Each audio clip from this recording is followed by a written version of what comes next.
Just waiting for the bus now. Should be here in about the next, I don't know, half hour tops. I had to walk a whopping 10 miles today just to go print my tickets and then come back here. Oh man. Most of the trip's actually going to be on a bus. Turns out Greyhound doesn't go all the way out to Salt Lake. So what they do is they transfer you to Amtrak, and yeah, I didn't know that, so I just got a Greyhound ticket, and I'm going to be on the bus for like 10 to 15 minutes, and then they're just dropping me off at the train station. So I'm going to be on the train to Salt Lake City. Just, man. Oh well, you learn new things, and I guess I got some good exercise for my legs. However, my legs are killing me because I've probably walked at least 40 miles in the last 3 days, maybe more, but I've been wearing my pack the whole time doing that. So but yeah, onward to the train station.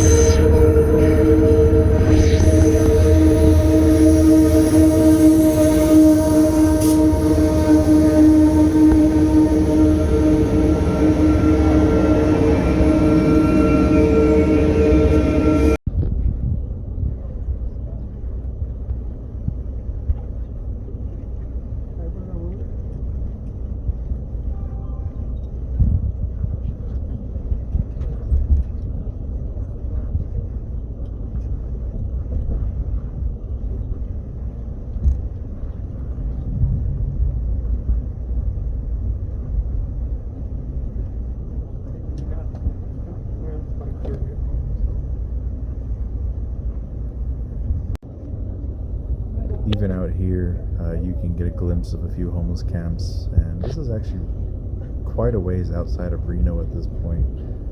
There's nothing but the river and the highway. You have to walk a good distance just to make it back to town.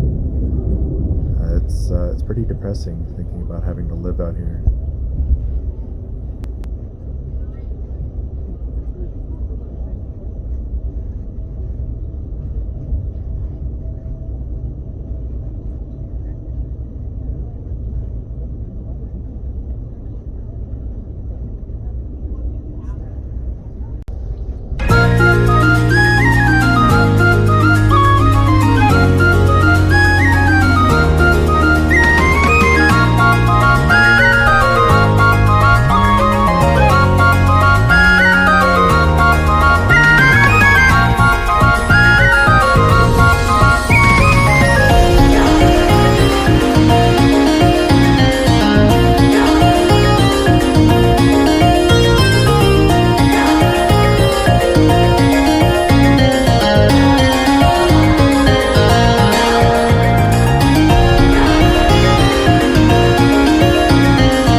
Made it to Salt Lake. Just gotta, I don't know. I guess I'll try and find a place to sleep for like an hour or two, or preferably 3. I did sleep on the train for about 4 or 5 hours.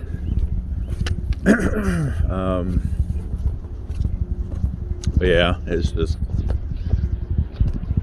cold, wet, and rainy. Well, I guess, yeah, it would be rainy if it's wet, isn't it? I'm sorry, I'm still kind of out of it. But yeah, I'm probably not going to look for a place to set up my tent, just specifically maybe a spot I can just put down my sleeping pad and knock out for a bit. because I could still use some rest.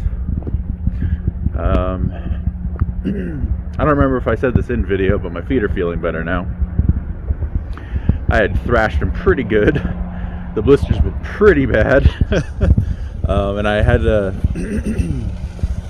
one of the blisters on my heel was so bad I had to walk a certain way, otherwise it hurt like hell. And it ended up that I just used one of my trekking poles, and I almost had the Dr. House walk going on, you know. But yeah, I mean, it's good now.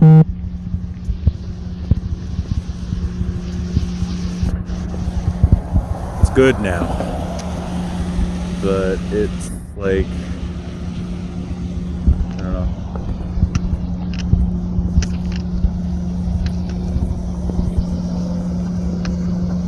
It's raining a little bit,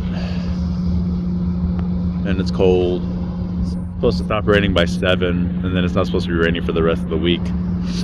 But yeah, I'm wishing I wish honestly that there had been like some kind of delay where the train was just delayed for like an hour and a half or something. Just give me that little bit of extra sleep and a little bit of extra time in the dry. I'm not going to say it was a warm train. Like, it was warm during the day, but the train's temperature is really just dependent upon the temperature outside.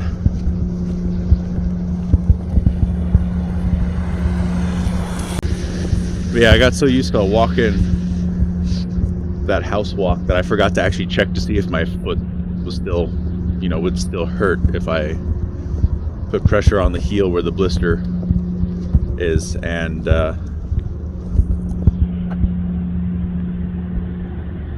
it doesn't hurt. I can walk fine now. It's perfectly fine.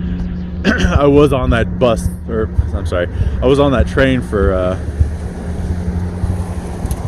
at least 12 hours. I think it was almost 13 hours we were on the train. So my feet and legs had time to rest. But the way I was walking, like, it was putting too much stress on my calf, and it was really starting to hurt. So that's why I had to use the walking stick. Okay, so since it's only for a couple of hours, I'm actually just going to be sleeping under an overpass, which I'll show you now.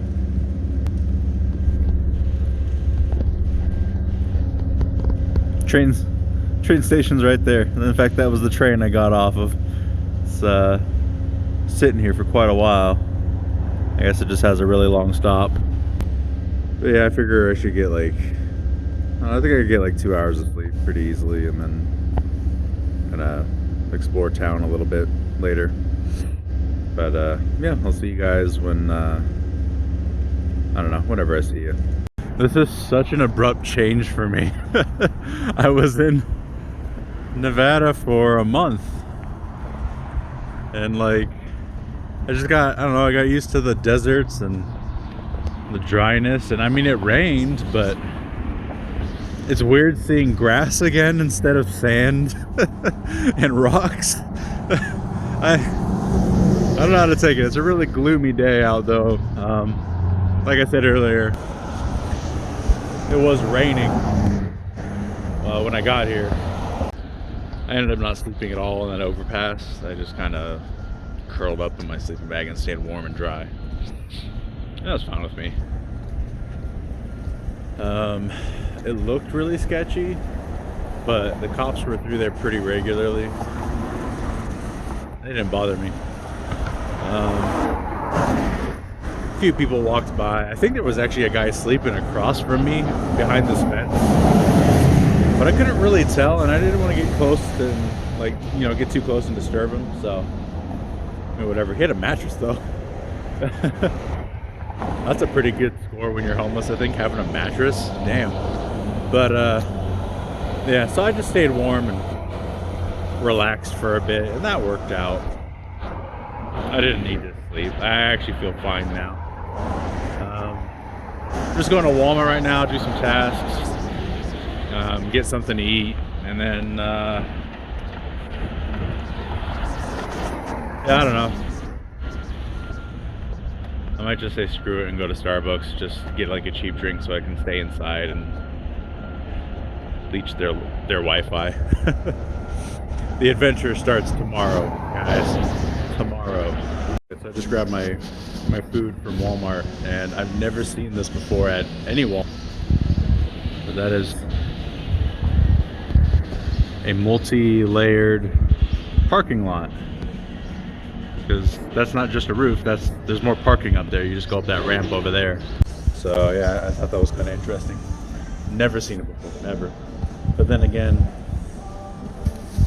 I guess most places where I see a Walmart, they have a way bigger parking lot generally. So I'm in downtown Salt Lake City, and I've noticed that homeless people here just set up their tents right off the sidewalk. I'm gonna wait for there's a couple, it looks like, across the street. They're crossing right now, blocking a tent. When they move, I'll show it to you. But yeah, it's kind of crazy to me.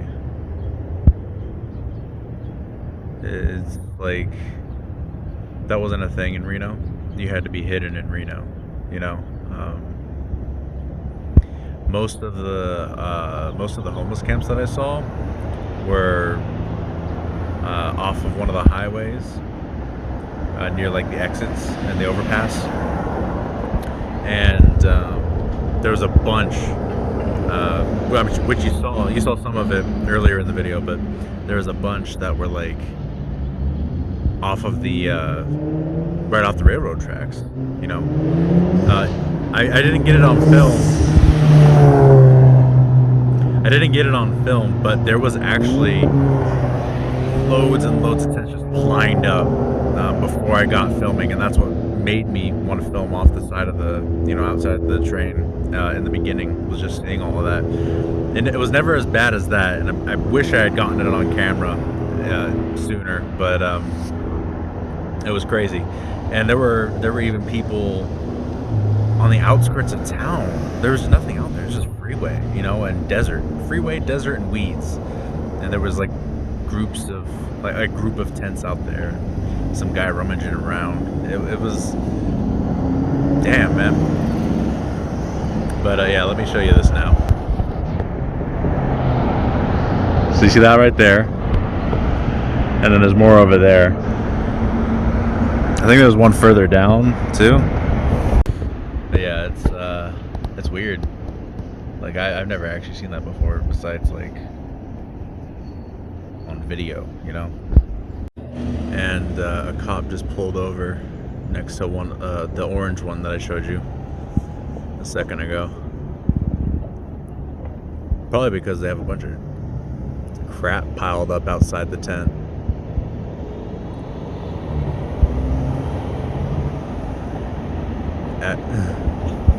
Oh man.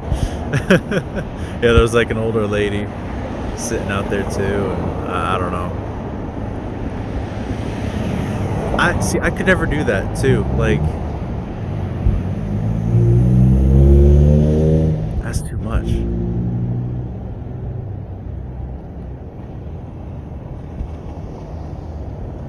And he's just talking to him. It's like he's on his radio.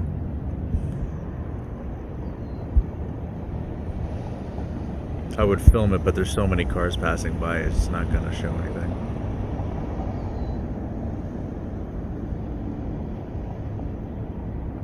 Okay, we got it. Yeah, right there. I wonder what's gonna happen. I was looking at the camping laws in Utah, and I guess the Supreme Court actually ruled it unconstitutional to kick people off of public property if the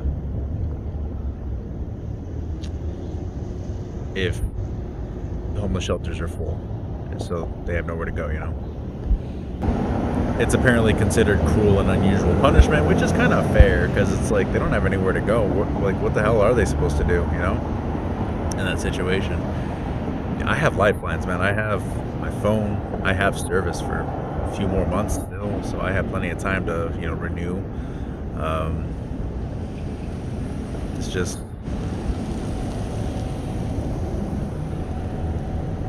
I I do think about like how would I do it? Like how would I try and get out of it if I had absolutely nothing? Like if I just had what the tent, the sleeping bag, and the sleeping pad, if that's all I had, and like a water bottle,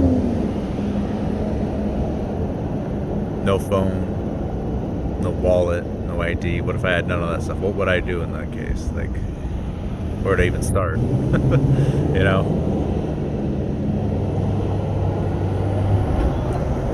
I've actually decided I have a plan that I'm doing since I have these extra tools of a phone.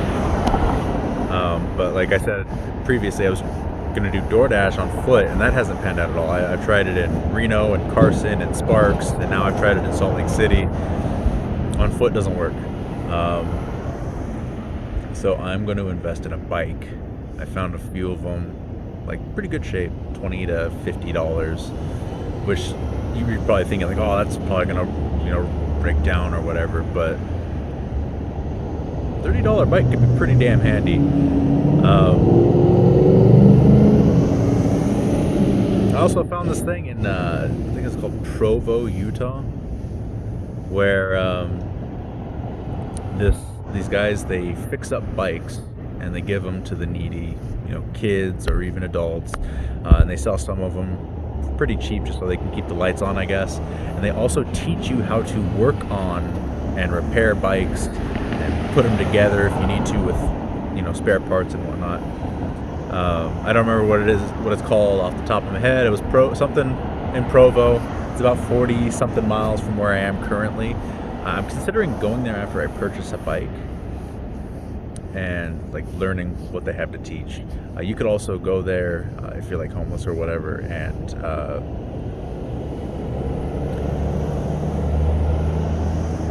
they'll teach you, and you can work and help them put bikes together and fix bikes up for the needy, and you can earn yourself a bike out of that. And that bike that you get, you're also going to put together yourself, or fix up or whatever it is, because they get donated loads and loads of bikes in a bunch of different conditions. Although that does remind me, I should probably start looking for a place to sleep myself tonight. But tomorrow starts the journey around Utah, so that should be fun.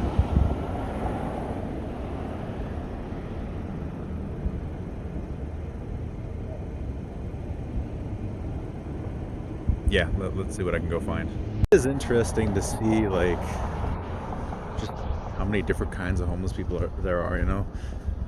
There's definitely like different levels in like there's different levels in society. There's different levels in the homeless society. It's really weird. I just saw this woman pushing this cart full of stuff. She's homeless, but she herself looked clean. Like her clothes were clean. She was clean. She had this, it wasn't even a shopping cart. It was just like a cart of some kind, and that thing was filled. She couldn't even see over the top. She had to like look around it just to see. Like, I'm tall, and that stuff like it piled up to my neck. It was crazy. I don't know why this became the homelessness discussion episode, but it kind of did. I've just seen so much of it lately. Like, very surprisingly, I didn't actually see that much of it in the beginning of this journey. And that's because Ripon I didn't see much of. I just kind of went there to get a shower at the truck stop. Escalon and Oakdale got homelessness really hardcore outlawed. So I didn't actually see homeless people again until Sonora. Because when I was in Soulsville, not a soul. I didn't see a soul, but I think they had housing for everybody who was homeless there because they had a pretty small population. Yeah, and then like at the very beginning in Manteca, you see homeless tents all over the place, like on the freeway exits and stuff. But there was a huge gap of like, I don't know, like a month to a month and a half. I didn't see a single homeless person. So yeah. It was kind of weird, and I had this feeling of like, I know I'm technically not the same as them. But I also felt kind of alone not seeing them. It was weird. And now that I see them all over the place, I'm like, yeah, I'm not gonna go and hang out with them. Now it's a different perspective of, this is really freaking ridiculous. And I mean, I get there's so many different situations. I'm not gonna sit here and preach and talk about like either side of either side of people's views on homelessness, whether you're like, oh, screw them all, or oh, help them, they're so helpless. There's a lot of different situations that get people in that position, and sometimes it's just you get screwed by life. Other times you have mental health issues. Sometimes both. Sometimes it's a choice. Sometimes people will just are lunatics like me and want to travel the country like a bum. Well, I'm not really a bum. I still earn my money, but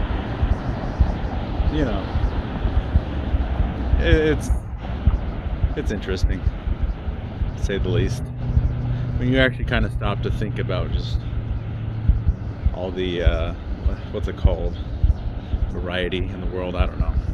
Just rode around on one of these little Lime scooters that you can rent. It was kind of fun. It was just like $5 for or no, I had a $5 promo code, so I didn't have to pay for it. They're kind of steep though. I think you have to get like a membership. You get like a huge discount on rides or something. But yeah, I was like, I'm gonna charge you $3.50 for the first 7 minutes, and then it's like 40 something cents for every minute after that. It's like a collect call, man.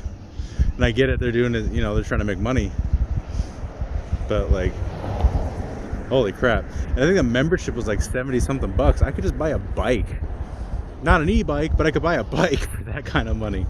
Like, I don't know, I get the convenience, but I'd much rather just have my own little bike or scooter to go on, Also, it tracks your time on the app, as you're going, when you have the scooter signed in.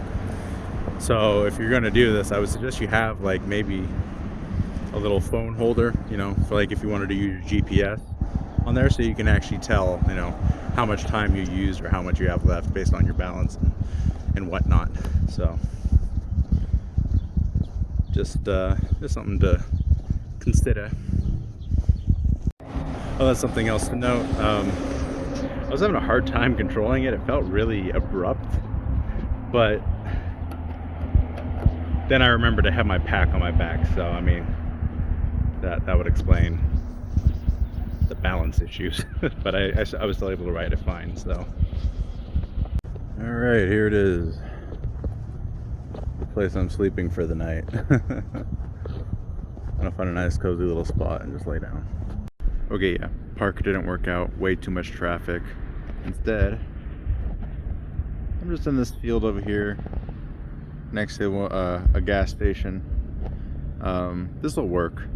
It's about to be, yeah, it's a little past 11:30 right now, but I'll be up at like 5 latest, and then up and about.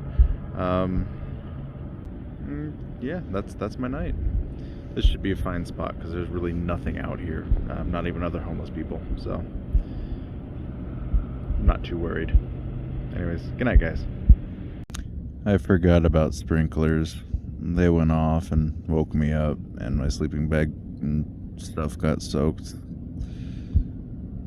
Actually, the backpack wasn't that bad, and my sleeping pad and my tent and whatnot. I'm not actually in my tent, but like the rolled up tent got wet, but like all that stuff dried up as I was moving to a new spot down the road. So, yay, that was my stupid fault. I completely just forgot about sprinklers. It'll be fine now though. It's about 3:30 in the morning. I'm gonna go back to bed for at least another hour and a half, maybe 2 hours. I'll yeah, next video we start the journey officially. So I'll see you guys then.